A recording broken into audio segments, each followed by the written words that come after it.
여러분 안녕하십니까? 박상규입니다. 이 방송은 유튜브 KTV 뉴스에서도 실시간으로 보실 수 있습니다.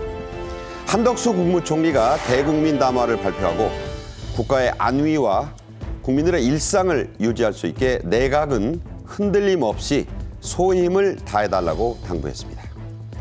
수출 1억 달러를 돌파한 지 61년 환갑이 지났습니다. 올해 수출은 6,850억 달러에 이를 것으로 보이는데요. 12월 5일 무역의 날 행사에서는 올해 수출을 이끈 기업들에게 포상이 주어졌습니다. 우리의 장담극이 문화가 유네스코의 인류 무형문화유산으로 등재됐습니다. 우리나라에서는 23번째 경사인데요. 삼국시대로부터 시작됐다는 우리의 장담극이 문화를 자세히 소개해드리겠습니다. 정호김 전 국회의원, 신치영 연세대 개건 교수와 함께하겠습니다. 어서 오십시오. 네. 한덕수 총리가 4일 오후에 국민께 드리는 말씀이란 제목으로 입장문을 냈습니다. 특히 경제 상황에 대한 얘기를 많이 담았는데요. 자, 어떤 내용이죠? 네, 국무위원 18명이 대통령실 주요 참모진, 이 두 대통령실과 국무위원 일괄 사표를 지금 표명을 했거든요. 사의 표명을 했고 이것의 수용 여부는 아직 결정이 난 상태가 아니고요. 한덕수 총리는 마지막 순간까지 국무위원들과 국민을 섬기겠다고 말했습니다. 그러면서 모든 과정에 대해 책임을 통감하고 있다라고 말했습니다. 네, 자 국무위원 18명이 말씀드린 대로 대통령실의 주요 참모진과 함께 일단 일괄 사의를 표명해 놓은 상태고요. 특히 경제에 대한 여러 가지 얘기를 했습니다. 마지막 순간까지 국무위원들과 국민을 섬기겠다. 자, 어떻게 해석을 하고 들어야 되겠습니까? 사의 표명을 했고 사표가 이제 수리될지의 여부는 대통령에게 달려 있는데 지금 이러한 그 엄중한 시대 상황에 총리로서 책임이 크죠. 그래서 총리로서의 소임을 다하겠다, 뭐 그냥 액면 그대로의 의미가 아닐까 생각을 합니다. 자, 모든 과정에 대하여 책임을 통감하고 있다. 이 대목은 또 어떻게 봐야 되겠습니까? 모든 과정이라는 것이 사실 우리가 상상치 못한 지금 과정이 있습니다. 대통령의 비상계엄 선포에서부터 그리고 과연 국무위원들이 이제 심의를 했다고 하는데 뭐 그 가운데는 반대나 우려를 표명한 사람도 있고 지금 여러 가지 얘기가 나오지 않습니까? 그러다 보니까 지금 국정을 통할하는 총리로서 그 모든 과정에 대해서 그리고 이 한덕수 총리는 지금 두 번째 총리이고 나름대로 관료로서 잔뼈가 굵은 사람이기 때문에 본인이 느끼는 여러 가지 감정이 중첩될 것 같습니다. 그래서 책임을 통감하고 있다라는 의미는 그러한 상황이 돌출된 것 그리고 어찌됐든 간에 국회의 결의에 의해서 계엄은 해제되었습니다. 그리고 그 이후에 지금 상황에 있어서도 정부의 수반으로서 해야 될 일이 많지 않겠습니까? 그런 종합적인 이야기를 하고 있는 것 같습니다. 네, 4일 오후에는 삼청동 총리공관에서 당정대의 긴급 회동이 있었어요. 한 총리와 한동훈 국민의힘 대표 그리고 대통령 비서실장 이렇게 주요 멤버였는데 자 어떤 내용들이 논의됐습니까? 네, 어제 오후 2시에 총리공관에서 열렸는데 총리와 대통령실 그리고 국민의힘의 대표, 원내대표 등이 이제 이 사태를 어떻게 수습할 것이냐 후속 대책을 논의하는데 그 초점이 모여지고 있는데요. 이 자리에서 이 한동훈 국민의힘 대표가 추후에 기자들을 만나서 이 자리에서 윤 대통령의 탈당을 요구했다라고 이렇게 밝히기도 했고요. 이 장관들의 거취를 어떻게 할 것이냐가 이 자리에서 분명히 논의가 됐을 걸로 보여집니다.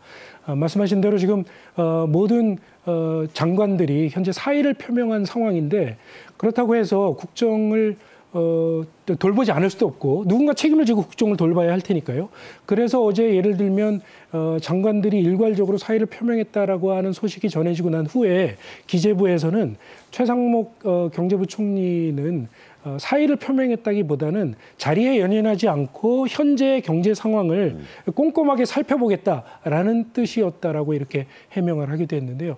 그래서 이 자리에서는 여러 가지 대책이 논의가 됐을 걸로 이렇게 해석이 될 수 있겠습니다. 그리고 나서 어제 오후 5시에는 윤석열 대통령을 직접 만나서 한덕수 국무총리와 한동훈 대표 그리고 추경호 원내대표 이렇게 대통령을 만나서 이 자리에서 어떤 내용을 논의를 했는지를 아마 가감없이 전달했다. 뭐 이렇게 지금 밝히고 있고요. 근데 그 후속 대책에 대해서는 윤 대통령과 어떤 합의점에 이르지는 못한 것으로 이렇게 알려지고 있습니다. 네, 정치적인 이야기 또 뭐 여당의 의총 이런 소식들은 저희는 언급해드리지 않겠습니다.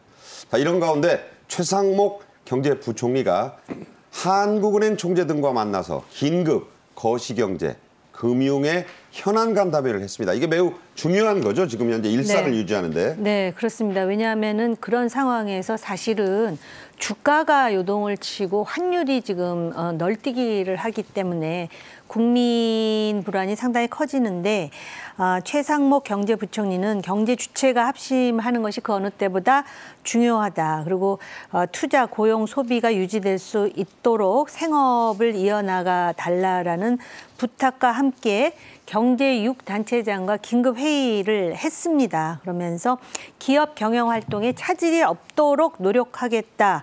그러면서 경제단체는 사실은 최상목 부총리와 만난 자리에서 지금 미국의 대선으로 정권이 바뀌는데 새로운 정부가 출범하면서 불확실성이 늘어서 대내외 여건의 급변을 우려하는 상황인데 네. 사실 왜 나라 밖에서의 그 급변도 굉장히 우려 대상인데 지금 국내에서도 일어난 상황이기 때문에 최상목 부총리의 어깨가 굉장히 무거우리라 생각합니다. 이런 와중에 최상목 부총리가 가장 먼저 사의를 표명한 것으로 알고 있는데요. 본인은 사의 표명 자체보다는 자리에 연연하지 않고 끝까지 소임을 다하겠다 했으니 지켜보도록 하겠습니다. 네, 이 긴급 경제장관 회의에서 있었던 최상목 부총리의 발언 직접 저희가 간추려 들려드리겠습니다. 정부는 어떠한 상황에서도 우리 경제와 기업의 경영활동, 국민의 일상생활에 영향을 미치지 않도록 경제 현안 해결에 최선을 다하겠습니다. 또한 우리 경제 상황에 대한 우려를 완화하기 위해 국제 신용평가사, 미국 등 주요국 경제라인, 국내 경제단체, 금융시장들과 긴밀히 소통하고 신속하게 상황을 공유하겠습니다. 네, 실제로 최상목 부총리는 그 서한을, 그러니까 편지를 써서 각국의 여러 기관과 신용평가사 등에 보냈다고 합니다.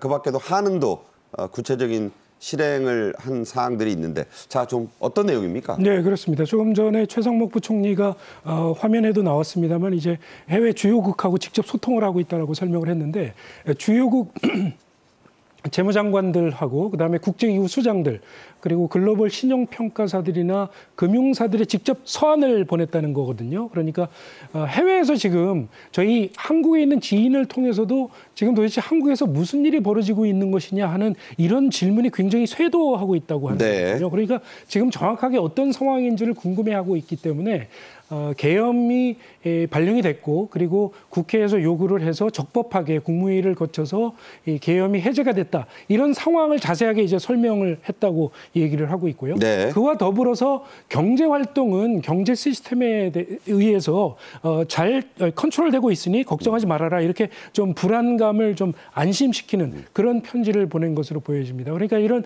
정치적인 이벤트가 있을 때 가장 큰 문제는 민생의 불안, 물가가 불안해지고 금리나 주가가 요동을 치는 환율이 요동을 치고 대외 신용도가 떨어지면서 우리나라의 기업이나 금융회사하고 거래를 꺼리는 이런 현상이 나오는 게 가장 큰 문제거든요. 네네. 그러니까 그런 상황이 오지 않도록 미연에 방지하기 위해서 이런 서한을 보낸 것으로 이렇게 볼 수 있을 것 같고요. 말씀하신 대로 이창용 하는 총재는 또 블룸버그 TV에 나와서 마찬가지로 우리 이런 상황은 우리가 잘 컨트롤할 수 있는 그런 상황이기 때문에 너무 불안해하지 않았으면 좋겠다. 이런 그 메시지를 잘 전달을 했다고 합니다. 네, 현재 금융시장은 빠르게 정상을 비교적 회복을 했고요.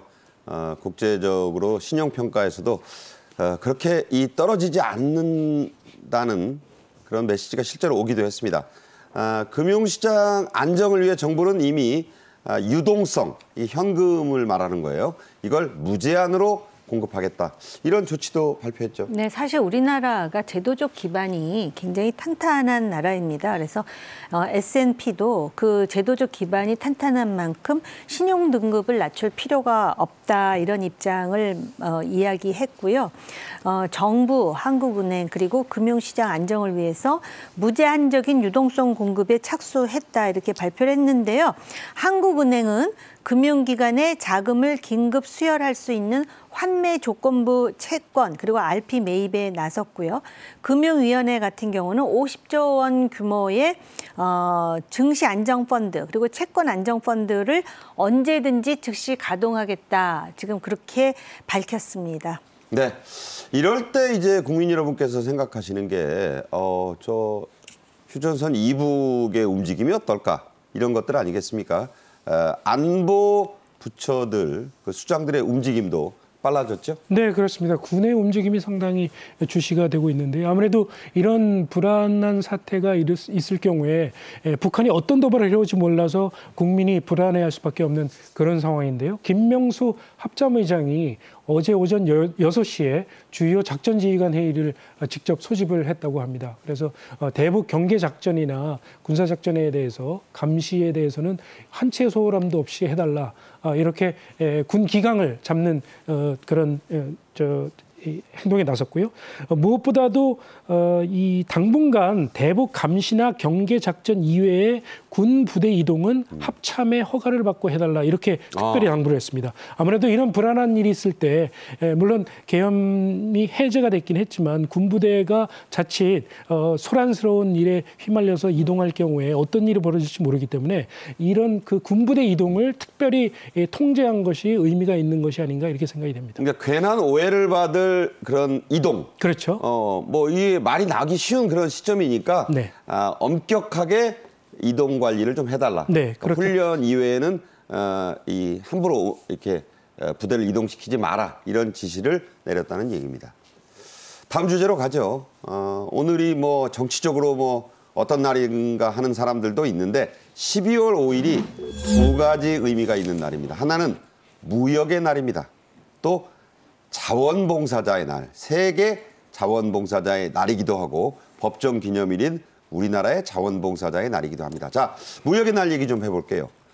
올해 수출 그야말로 역대급이라죠? 네, 그렇습니다. 지금 사실은 이 미국의 트럼프 대통령 당선인이 지금 예고한 대로 보호무역주의가 아마 움직임이 빨라질 것 같고 또 중국의 저가 물량 공세 때문에 우리가 사실 수출 상황이 그렇게 좋지는 않은 상황입니다. 그런데 다행히 올해는 그렇게 실적이 나쁘지 않을 것으로 예상이 되고 있는데요. 무역협회가 전망을 하기로 올해 수출이 6,850억 달러에 이를 것으로 이렇게 지금 전망이 됐습니다. 네. 작년에 우리 수출이 6,320억 달러 정도 됐으니까요. 네. 작년보다 한 500억 달러 정도가 더 많은 것입니다. 그렇네요. 그러니까 상당히 괜찮은 실적으로 이렇게 볼 수 있을 것 같고 저희 이 수출의 한 20% 정도를 차지하는 반도체가 특히 굉장히 좋은 움직임을 아직까지는 보여주고 있습니다. 올해 1월부터 10월까지 반도체 수출이 1,150억 달러였거든요. 네. 이게 그래서 작년과 비교하면 한 47%가 늘어나는 것이기 때문에 이 반도체나 자동차를 비롯해서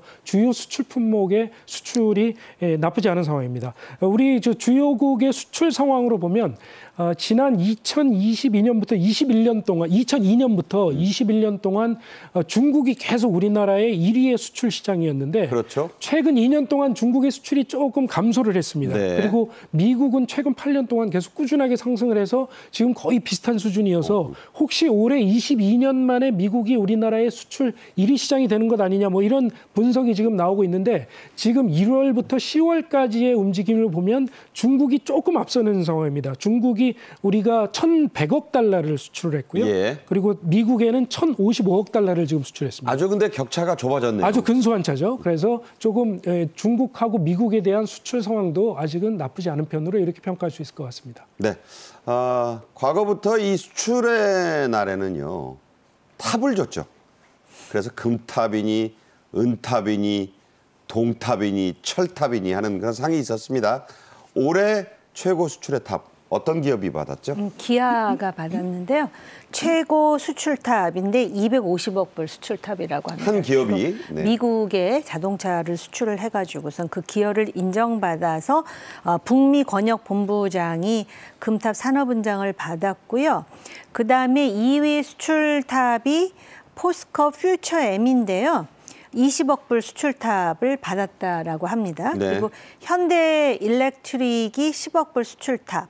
그다음에 자동차 부품 기업, 자동차 수출이 많으니까 부품 네. 기업도 같이 이제 성황을 이루었는데 덕양산업이 그 수출탑을 받았는데 지금 그 수출탑을 받은 기업을 보니까 주로 자동차 부품, 2차 전지, 식품, 의약품 같은 우리의 주력들이네요. 기업들, 그리고 네. 특히 이제 중소기업의 약진이 두드러졌다라는 반가운 소식도 있습니다. 무역의 날, 자, 12월 5일이라고 말씀드렸어요. 이게 어떤 날이고 언제부터 제정이 됐는지 이런 게 좀 궁금한데 정리를 좀 해주시죠. 네, 원래 1964년에 우리가 수출 1억 달러를 달성을 했었습니다. 그래서 1억 달러 달성을 기념을 해서 수출의 날을 제정을 했었던 것이죠. 네. 그러다가 이제 1990년에 수출만 볼 게 아니라 수입도 균형적으로 발전을 시켜나가야 되겠다. 이런 뜻을 담아서 수출의 날을 무역의 날로 이름을 바꿨죠. 그러다가 이제 2011년에 저희가 수출 1조 달러를 달성을 했었습니다. 그래서 이런 수출 1조 달러를 달성을 한 것을 기념으로 해서 원래 무역의 날이 11월 30일이었는데 2011년부터는 우리가 1조 달러를 달성한 그날이 12월 5일이거든요. 그렇군요. 그래서 12월 5일로 바꿔서 지금 무역의 날을 기념을 하고 있는 것으로 이렇게 볼 수 있겠습니다. 네, 그야말로 1억 불이라고 하는 게 그 당시 우리나라에서는 굉장히 하나의 그 큰 기록이었어요. 어렸을 때 기억이 납니다. 자, 우리나라가 지금은 이제 첨단 반도체니 뭐 자동차 아까 말씀드린 대로 이런 것들을 수출하는 그런 나라가 됐지만 우리 수출의 시작은요. 가발, 구두 이런 경공업 제품이었습니다. 수출 대국으로 오르기 위해서 그 밑거름이 됐던 그 시절의 영상 보겠습니다. 인노를 이용해서 여러 가지 모양의 예쁘고 맵시 있는 가발을 만들어 외국에 수출하고 있는데 이 가발은 특히 외국에서 큰 각광을 받고 있습니다. 또한 서울에 있는 구두 공장에서는 재래식 생산 방법을 탈피하고 기계화된 대량 생산에 성공함으로써 우선 미국과 계약이 되어 뉴욕과 샌프란시스코에 1만여 켤레를 수출하게 되었습니다. 네, 뭐 국정원장도 지내고 뭐 다선 의원이신 그 박지원 의원이요. 사실은 미국에서 저 가발 수출로 큰 돈을 벌어서 힘을 잡으신 분입니다. 생각이 좀 나시겠죠? 우리의 주요 수출 품목, 자, 어떻게 변화해 왔습니까? 1950년대만 하더라도 주로 이제 1차 산업이라고 할 수 있는 농수산품이 이제 그 수출 뭐 얼마나 되겠습니까? 근데 쌀, 김, 뭐 고령토 이런 거, 건어물 같은 거. 고령토는 그야말로 도자기 만드는 네, 그 흙이잖아요. 맞습니다. 그랬다가 1960년대 이제 박정희 정부가 들어서면서 소위 수출 주도형 산업화를 이제 본격적으로 시작을 하죠. 그래서 지금 말씀하신 경공업 제품 중에 가발이라든지 뭐 신발 이런 것들의 이제 수출이 증가가 됩니다. 그래서 연평균 수출이 41%까지 올라가는, 그러면서 우리가 본격적으로 개발도상국에 진입하는 게 60년대, 70년대거든요. 제가 70년대 학창 시절에 미국을 방문한 적이 있었는데요. 그러세요? 그때 처음으로 학생들에게 외국을 갈 수 있도록 문호를 개방했던 시점이었어요. 근데 가서 백화점에 가보면은 메이드 인 코리아 제품이 주로 의류에 불과했었어요. 옷이나 팔고 그랬다? 그렇습니다. 그랬는데 지금 이제 70년대에 박정희 정부에 의해서 중화공업이 육성이 되면서 80년대에는 바로 이제 뭐 전기, 전자 이런 그 수출 상품이 주요하잖아요. 네. 그러면서 사실 전두환 정권에 대해서 우리가 아픈 기억이 많지만 처음으로 한미 간의 무역 수지가 전도돼서 우리가 흑자를 일으켰던 시점이 바로 그 전두환 정권이었고요. 그런 어떤 경제적인 그 기틀을 이제 하나의 그 토대로 해서 정치적으로 민주화도 이루었던 것이죠. 네, 바로 그 시절, 그러니까 이제 우리나라가 뭐 올림픽을 유치함내, 아시안 게임을 유치함내 하면서 뻗어나갈 때 얘기를 좀 해보겠습니다. 그때부터 경공업 위주의 수출 구조가 조금씩 바뀌고 탈피를 시작한 거죠? 네, 그렇습니다. 아시겠지만 이제 우리나라가 경제개발 5개년 계획이라는 거를 통해서 5년 단위로 주요 산업을 발전을 시켜왔는데 1980년대부터 우리가 중화학공업을 집중적으로 육성을 하기 시작했지요. 그래서 전기 제품이랄지 전자, 자동차, 조선, 선박 이런 분야의 수출이 급속도로 늘기 시작을 했는데 자동차를 한번 보면은요. 여러분들 아마 기억하실지 모르겠지만 우리나라에 폰이라고 하는 최초의 국산차가 있었습니다. 네. 그래서 우리나라가 1976년에 포니 자동차를 6대를 에콰도르로 처음 수출을 하기 시작했거든요. 지금 저 정몽규 축구협회장 아버지가 포니정 아니겠습니까? 그렇습니다. 네. 그러다가 근데 이 포니가 미국 시장에는 배기가스 규제 때문에 수출을 하지 못했었거든요. 그러다가 1986년에 엑셀이라는 자동차를 우리가 발표를 하면서 미국 시장에 처음 문을 두드리기 시작했죠. 기억이 납니다. 엑셀. 그렇습니다. 네. 우리가 작년에만 해도 이제는 뭐 자동차를 200만 대씩 지금 수출을 하니까요. 자동차가 없으면 안 되는 그런 중요한 산업이 됐죠. 그리고 반도체 같은 경우에 1994년에 우리나라 주요 수출 품목 중에서는 처음으로 수출 100억 달러를 돌파하는 그런 품목이 됐었거든요. 그래서 1988년대에 중화학공업 육성을 시작으로 해서 1990년대부터 우리 수출이 기하급수적으로 늘기 시작했다. 이렇게 볼 수 있을 것 같습니다. 그렇군요. 자, 이제 현재로 좀 돌아오겠습니다. 트럼프 2기 행정부 출범 46일 남았습니다. 점점 줄겠죠? 이제 코앞입니다. 우리 수출 전선에도 그 어느 때보다도 높고 험난한 파고가 예상이 됩니다. 자, 수출 전망 어떻게 보세요? 조심스럽긴 하지만 내년에 무역 수지가 430억 달러 흑자가 기대된다는데 사실 우리가 수출로 먹고 사는 나라예요. 네. 그렇기 때문에 그래서 올해 대비 1.8% 증가가 예상된다라고 하고요. 주요 수출 예상 품목이 역시 자동차라든지 반도체, 무선 통신기기, 선박인데 반도체와 관련해서는 이 미중 관계라든지 또 미국의 그런 어떤 중국에 대한 규제 때문에 그렇죠. 우리가 어떤 영향을 받을지 좀 주목해야 될 필요가 있고요. 유가가 하락되면 석유 제품이라든지 석유화학 제품의 수출은 부진할 거라 이렇게 지금 전망되고 있다고 합니다. 롯데도 케미칼이 안 좋아가지고 지금 네, 유동성 위기가 왔죠? 맞습니다. 롯데는 케미칼이 주력 상품인데요. 그 롯데와 관련해서 여러 소문들이 나서 회사에 굉장히 영향을 주고 있는데 지금 상당히 내년에 대해서 우리가 안도할 수 있는 상황은 아니라고 네. 생각합니다. 네, 안도해서는 안 된다. 이제 우리가 여러 가지 면에서 점검하고요. 대비를 더 강화해야 될 그런 시점에 와 있습니다.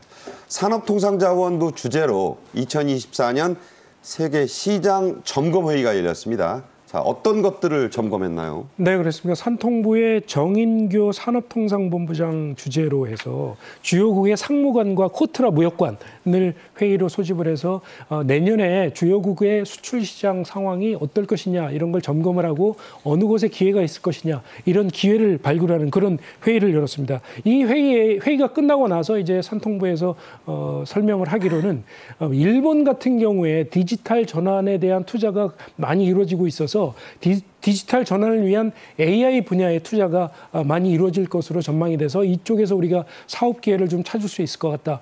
이렇게 얘기를 했고요. 네. 또 미국이나 중남미 같은 경우에 지금 AI, 반도체 이런 걸로 인해서 전력 수요가 굉장히 급속도로 지금 늘고 있습니다. 그래서 송배전망 같은 이런 전력망을 갖추는데 많은 투자가 이루어질 것으로 네. 이렇게 예상이 되고 있고요. 또 하나는 이제 미국에서 지금 다시 제조업을 부활을 시키겠다고 해서 뭐 이런 혁신 제조 뭐 이런 슬로건을 내세우면서 제조 공장을 만드는데 상당히 큰 투자가 이루어지고 있거든요. 그렇죠. 이런 쪽으로도 우리가 내년에 수출 기회를 발굴을 할 수 있을 것으로 이렇게 지금 전망이 되고 있습니다. 네, 실제로 트럼프 당선인은 미국의 제조업을 부활하겠다. 그래서 여러 가지로 이제 그동안 제조업이 좀 우리나라에서도 약간 좀 내리막이었다면 오히려 트럼프 신행정부에서는 제조업이 다시 제2의 르네상스를 맞을 수도 있습니다. 여러분 여러 가지로 그런 점도 주목을 하셨으면 좋겠습니다. 자, 우리도 이 수출이 이제는 다변화. 그러니까 미국, 중국만이 아니고 여러 곳으로 좀 발전적으로 뻗어나가고 있습니다. 우리나라가 기회를 엿보고 있는 신시장, 어디 있습니까? 우선 중남미라든지 동유럽 쪽인데요. 일단 미국을 중심으로 해갖고 폴란드, 멕시코 같은 나라에 대해서는 전력 인프라 투자를 지속하겠다라는 것이고요. 그다음에 원전이라든지 또는 그 소형 원자로 그리고 송배전망 투자를 활성화할 예상입니다. 그리고 이제 AI 산업과 관련해 가지고는 그 중동의 UAE라든지 사우디아라비아의 그 AI 산업에 대한 그런 투자를 본격화할 예상이고요. 네. 몽골 같은 이제 개발도상국에 대해서는 우리나라 한국식 아파트 있잖아요. 네. 온돌도 있고 또 편의점이라든지 또는 프랜차이즈 같은 그러한 투자를 지금 이제 예상하고 있습니다. 네. 요새 예능에 보면요. 몽골 초원에 우리나라 편의점이 있는 거 보고 저도 깜짝 놀랐어요. 우리의 수출은 그렇게 세계 시장에 다양하게 퍼져가고 있습니다. 자, 오늘의 다음 주제, 좀 재밌는 얘기 해볼게요. 점점 사라져가고 있는 우리나라의 장담극이 된장, 간장 이거 얘기하는 겁니다. 청국장. 자, 이 문화가요. 유네스코 인류 무형문화유산으로 지정이 됐어요. 관광상품도 개발이 되고 있고 또 외국인 입맛에 맞춰서 장도 커스터마이징 한다는 얘기입니다. 변형도 하고 있습니다. 먼저 영상 보겠습니다.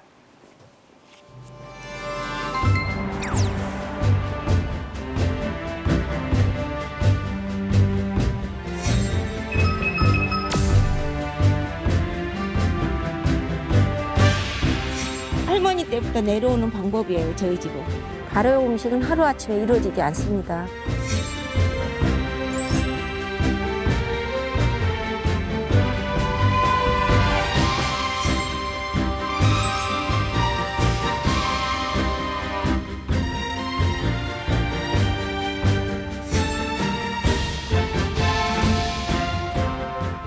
저런 것도 무슨 유네스코의 인류 무형문화유산이 될까? 이런 분들도 있을 거예요. 그렇지만 세계인이 주목하는 우리나라의 장담극이 문화 지정이 됐습니다.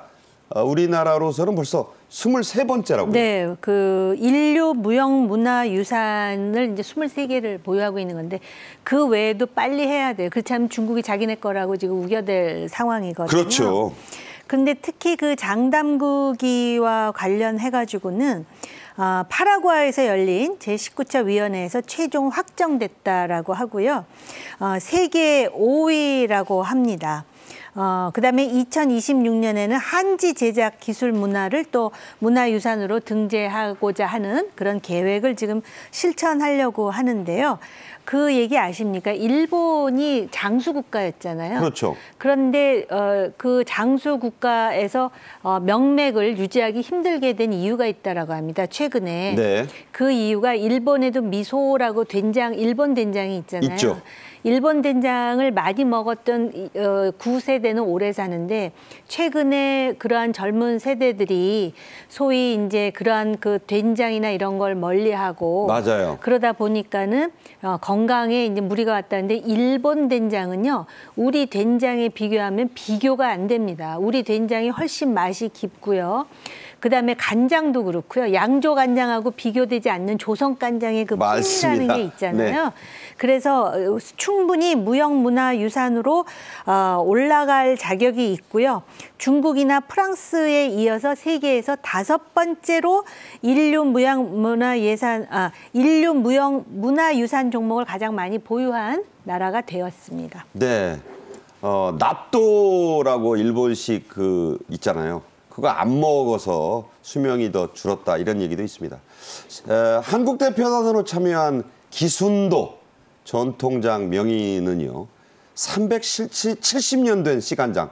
너무 길어가지고 시간장, 이 집집마다 있는 아주 전통 간장의 어떤 종자 같은 그런 겁니다. 이것을 품고 맛과 정신을 알리기 위해 애를 쓴 분인데 최응천 국가유산청장도 우리나라만의 독창적 문화가 인정받은 셈이다. 이러면서 환영을 했네요. 네, 그렇습니다. 전통장 분야에서는 뭐 아주 신화적인 분이죠. 기순도 명인이 장흥고시 양진제파의 10대 정부고요.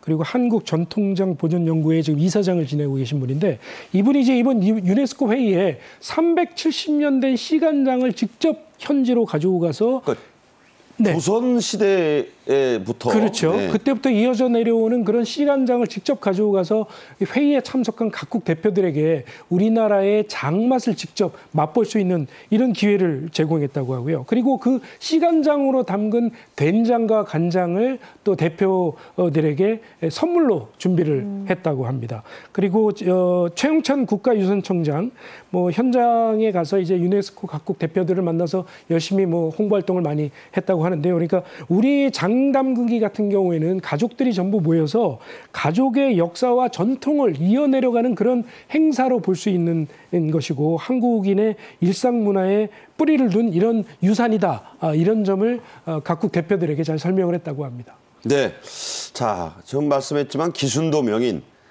이런 걸 젊은 세대는 좀 싫어하지만 장은고씨, 양진제파, 10대 종부가 뭔지 모르는 분들 많아요. 만며느리가 이어진 걸 종부라 그럽니다.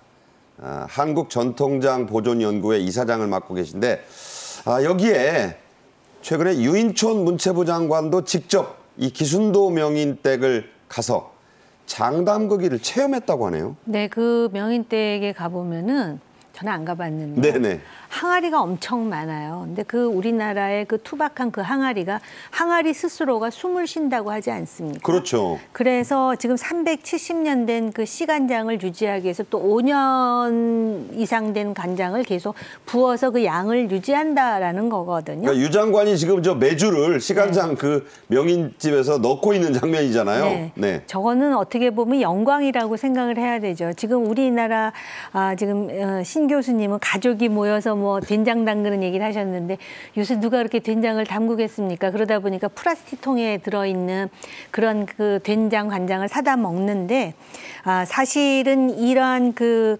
항아리 속에 그렇게 그 전통이 숨어 있는 된장을 담아가지고 이 유산을 지키는 것에 대해서 물론 이제 유네스코 문화유산으로도 등재됐지만은 정부 차원에서도 굉장히 이것을 그 고양시키고 또 유지하는데 지원을 아끼지 않는 것이죠. 네, 정말 장독대 많습니다. 가서 보시기만 해도 인생샷도 남길 수 있고 좋은 역사 공부, 맛 체험이 되지 않을까 싶습니다. 아무나 간다고 저렇게 해드리는 건 아니래요. 장담그기의 역사는 무려 삼국시대까지 거슬러 올라가요? 네, 그렇습니다. 뭐 중국이나 일본, 우리나라 이 두장 문화권이라고 하죠. 콩을 이용을 해서 장을 담그는 그런 문화. 두장. 예, 두장 문화권. 이 우리나라가 말씀하신 대로 삼국시대 때부터 장을 담궈서 먹기 시작했다고 하는데요. 뭐 조선시대 같은 경우에는 이 장을 만들어서 장만 보관을 하는 그런 장고가 있었고요. 그러니까 장의 창고다 이런 건 그렇죠. 얘기예요? 그리고 장고마마라고 하는 상공이 있어서 이 장고마마는 장을 담그고 보관하는 일만 전담을 하는 그런 직책도 있었지요. 장고마마. 네. 근데 우리나라의 장담그기는 조금 전에 정 의원님도 말씀을 하셨지만 이 콩을 재배를 하고 또 메주를 만들고 또 장을 떠서 발효를 시키고 이런 일련의 과정이 사실은 우리나라의 독특한 장담그기 문화거든요. 이런 문화가 일본하고 또 중국하고는 상당히 차별화되는 그런 고유한 문화라고 이렇게 볼 수 있을 것 같습니다. 네. 이런 분들은 전통 기법만을 고수하시는 분입니다. 그게 바로 장인 정신인데요. 역사와 인성이 어우러진 이 맛이 전통장의 특징입니다. 직접 보시죠. 조금 부족하죠?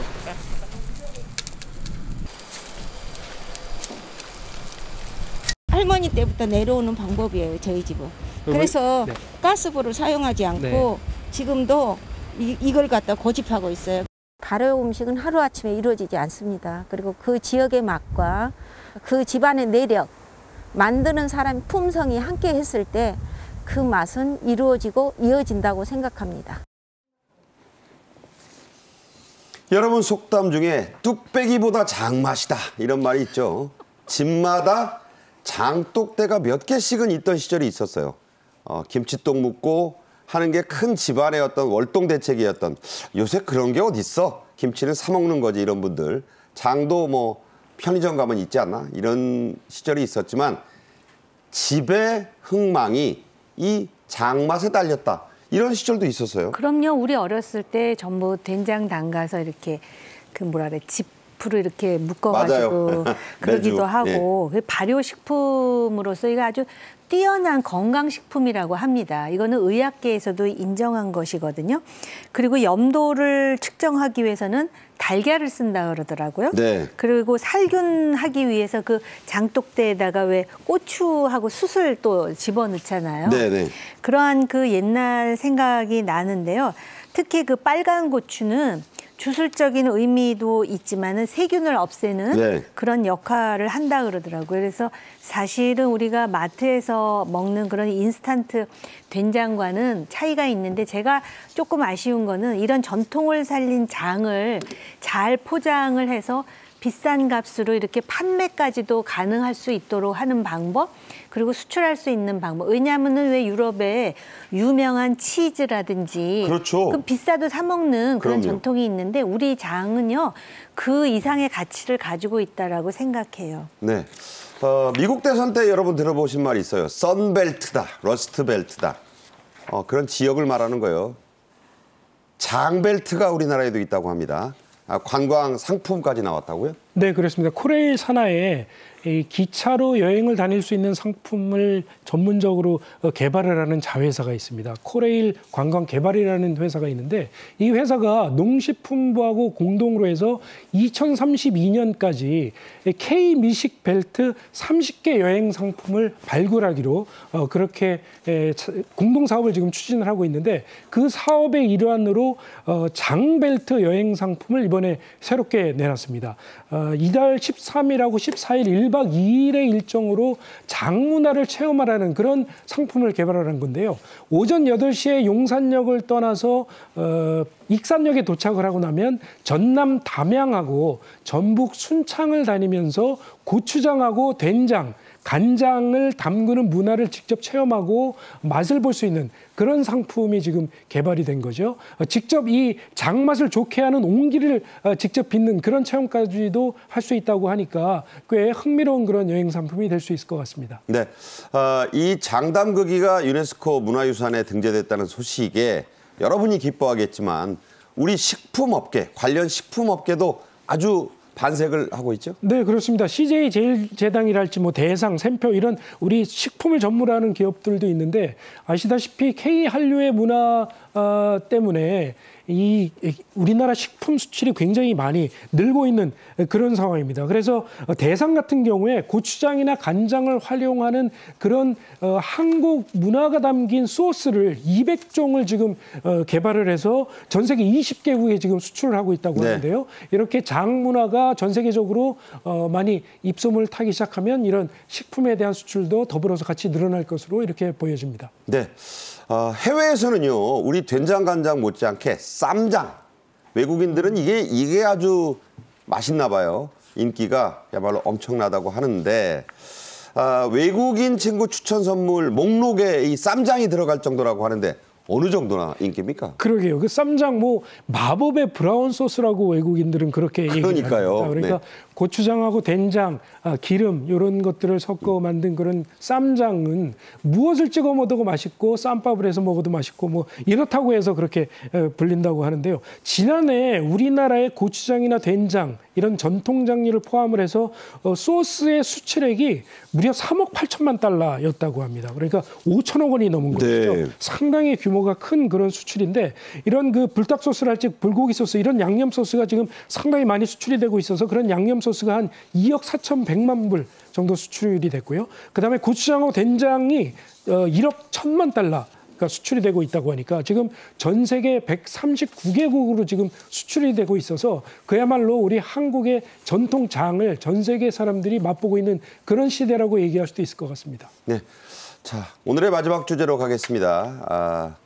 따뜻한 이웃의 손길이 그리운 그런 시절이 됐습니다. 미담제족이다 이런 별명이 또 있죠. 여러 별명 중에 톱 가수 임영웅 씨가 3억 원을 또 기부했네요. 네, 팬클럽 영웅시대의 이름으로 기부를 했다고 합니다. 그래서 본인이 2억 그리고 소속사 1억 해가지고선 사랑의 열매에 기부했다라고 합니다. 네, 임영웅 측에서 이 3억 원을 했는데 소속사가 1억, 또 임영웅 씨가 2억 이렇게 해서 3억을 기부했다고 합니다. 자, 임영웅 씨는 지난 10월에도 하나은행 자선축구대회에 참석해서 표 판매 수익금을 기부했죠. 함께 보겠습니다. 네, 오늘 자선 경기 프로필 사진 촬영하러 왔습니다. 지금 유니폼을 입고 있고요. 상당히 텐션이 좋은 상태입니다. 임용팀 vs 기성용팀 자선 경기입니다.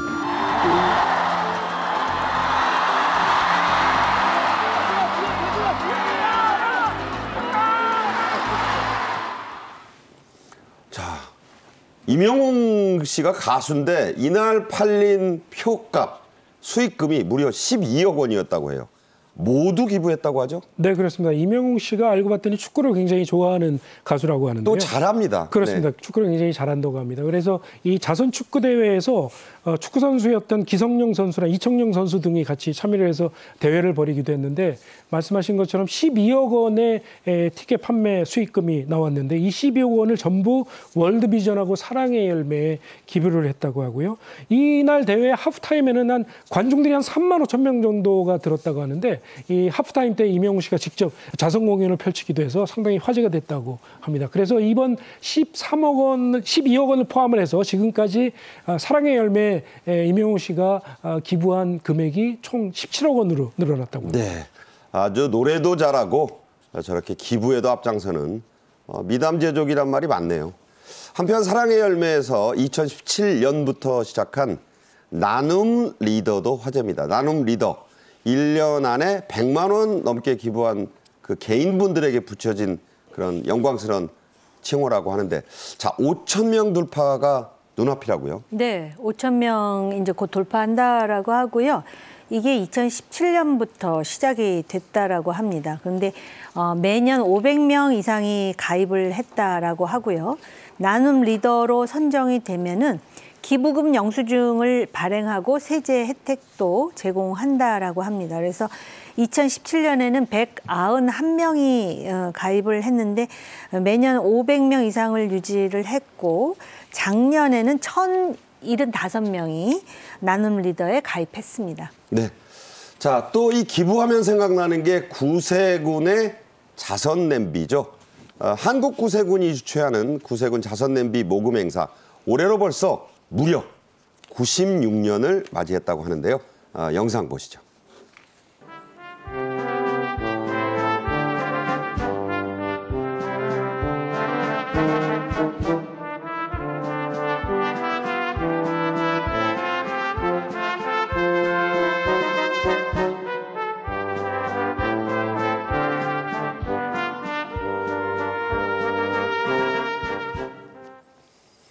네, 전에는 이거 종을 쩡그렁 울렸는데 요새 그러시지는 않더라고요. 구세군 자선냄비 행사 지난 11월 27일부터 12월 말까지 전국 300여 곳에서 열립니다. 처음으로 키오스크 모금도 도입한다고요? 네. 지금 말씀하셨듯이 그 모습이 이제 그 종을 치는 모습이 네. 아직도 있는데 그 구세군 자선냄비 고속도로 휴게소에 기부 키오스크를 이제 시범 운영한다라는 것이거든요. 그래서 서울의 만남의 광장 안성 휴게소에 설치를 했다 그럽니다. 많은 분들이 이 자선냄비 키오스크를 통해서 사랑을 보여주셨으면 하는 마음이 있고요. 또 전국의 316곳의 거리 모금에 대해서는 별도 키오스크를 만들고요. 또 키오스크뿐만 아니라 QR 모금, 네. 그리고 간편 결제를 통한 온라인 모금 캠페인도 한다 그러니까 다양한 방법으로 사랑 나눔에 동참하시면 좋겠습니다. 기부를 많이 하시는 분들 보면요. 돈이 남아서 기부하는 분들이 아니라 본인이 쓰실 돈들을 기부를 하더라고요. 저도 참 배우는 게 많습니다. 일명 착한 우표라고도 하는 게 있습니다. 크리스마스 씰이죠. 모금 캠페인이 또 펼쳐지는데 이게요. 1953년 6.25 정전하던 그 해부터 시작이 됐네요. 네, 그렇습니다. 이 결의가동을 돕기 위해서 모금 활동을 하기 위해서 발행하기 시작한 거죠. 씰이 원래는 1904년에 덴마크에서 처음 발행이 되기 시작했는데 우리나라에는 1932년에 캐나다의 선교사가 처음으로 남대문을 소재로 한 씰을 처음 발행을 하기 시작했다고 합니다. 그러니까요. 저 왼쪽에 있는 게 우리나라 최초의 남대문 씰입니다. 그렇죠. 저 왼쪽에 있는 게 우리나라 최초의 씰이고요. 그다음에 1933년에는 이 색동저고리를 입고 캐럴을 부르는 그런 소년 소녀들을 소재로 한 그런 시일이 발행이 되기도 했고, 그런데 이제 이 시를 통해서 우리가 전국적인 이 모금 활동을 하기 시작한 건 1953년에 대한결의협회가 창설되고 나서부터 시작된 것이라고 이렇게 볼 수 있을 것 같습니다. 그 이후로 뭐 시일이 크리스마스 때마다 이렇게 카드에 서로 우편에 붙이는 그런 활동을 많이들 하셨을 텐데, 지금도 시일이 발행이 되고 있어서 2022년에는 손흥민 선수를 주제로 한 시일도 발행이 됐었다고 합니다. 네, 자, 기부와 나눔의 계절이 다가왔습니다. 정호김 전 의원, 신치영 교수와 함께 말씀 나눴습니다. 고맙습니다. 네. 12월 5일 말씀드린 대로 무역의 날이자 자원봉사자의 날이기도 합니다. 120만 명이 넘는 자원봉사자들이 2007년 태안 기름 유출 사고 때 이뤘던 기적 기억하시죠? 스스로 하는 봉사의 기쁨, 가치를 되새기는 하루 되셨으면 좋겠습니다. 고맙습니다.